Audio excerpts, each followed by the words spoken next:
Le carrefour des 4 chemins va bénéficier d'aménagements touchant au stationnement, à la circulation, à l'assainissement et aux voiries avec l'aménagement d'un giratoire. Les Francs-Foraisiens vont pouvoir bénéficier d'aménagements qualitatifs en termes de sécurisation, d'accessibilité et de cadre de vie qui vont dans le sens du renforcement de l'attractivité du centre-ville et des commerces et services de proximité.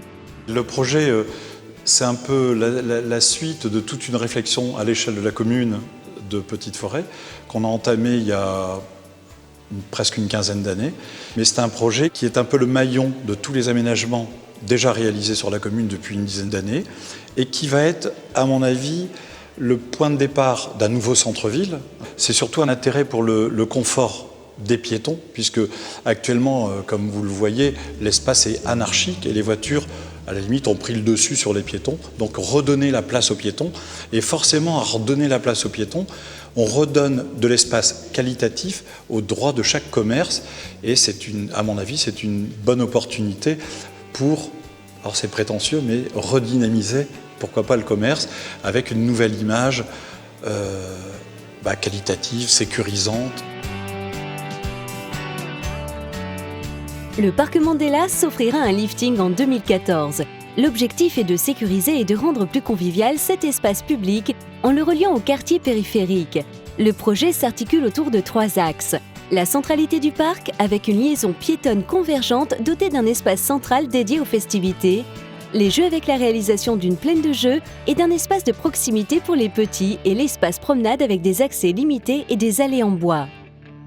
Tout comme le projet d'aménagement du carrefour des 4 chemins, des réunions de concertation autour de ce projet ont été réalisées au cours de l'année 2013. En 2013, la construction d'un nouveau lotissement, le Bois du Prince, rue Lamartine, a débuté. Ce programme de 42 logements prévoit la construction de 30 logements en accession à la propriété, 9 petites résidences de type bébé cube et 6 maisons jumelées Opaline. Ce lotissement proposera 12 logements loués par Valeno Habitat. Le Verclos, programme résidentiel constitué de maisons BBC, proposé par la société Sofim Aménagement, verra bientôt également le jour entre l'avenue Corézola à Petite-Forêt et la rue Marie de Bossard à Aubry-du-Hainaut. En 2013, la zone commerciale Auchan a également connu de grands bouleversements et a continué à s'étendre. Une nouvelle zone est en train de se développer de l'autre côté de la rue Évariste Gallois. Noroto y a déménagé et a inauguré son nouveau magasin en septembre dernier. Nouvelle venue, l'enseigne KFC s'y implante pour une ouverture début 2014. Des réunions de recrutement pour le restaurant ont été effectuées à Petite-Forêt en octobre dernier. Le 18 décembre dernier, La Poste y a également inauguré sa nouvelle plateforme de préparation et de distribution du courrier. Des travaux importants ont aussi été réalisés sur la RD 70, route reliant Petite-Forêt à la zone commerciale. Des travaux comprenant par exemple la réalisation de l'étanchéité et de la peinture, la pose d'un revêtement anticarbonatation ou la reconstruction de la chaussée et des trottoirs. En 2013, les services techniques ont effectué de nombreux travaux à Petite-Forêt. Parmi eux figurent l'extension du hall d'entrée de la salle des sports et la construction d'un abri fumeur, l'extension du complexe sportif, l'accessibilité aux personnes à mobilité réduite de l'école de musique ou encore la création d'un espace d'accueil à l'espace Jules Verne. Une fontaine a également été posée au columbarium du cimetière. Les agents des services techniques ont également travaillé à la confection des grilles pour le parc Mandela, à la pose de carrelage à l'école Saint-Exupéry, au ravalement de façade de la bibliothèque et du lieu d'accueil de loisirs de proximité, ainsi qu'au fleurissement de la ville. Des travaux de voirie ont également été effectués sur la rue du 19 mars, sur le parking rue Léo Ferré, ainsi que sur le rond-point du parc Lavoisier.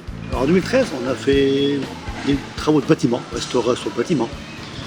Et puis on a fait des travaux de voirie, petites voiries et grosses voiries. Tout ce qui est travaux de grosses voiries, par exemple là, Léo Ferré, la ville des sports, la rue du 19 mars, bon, ce sont des entreprises qui font ces travaux.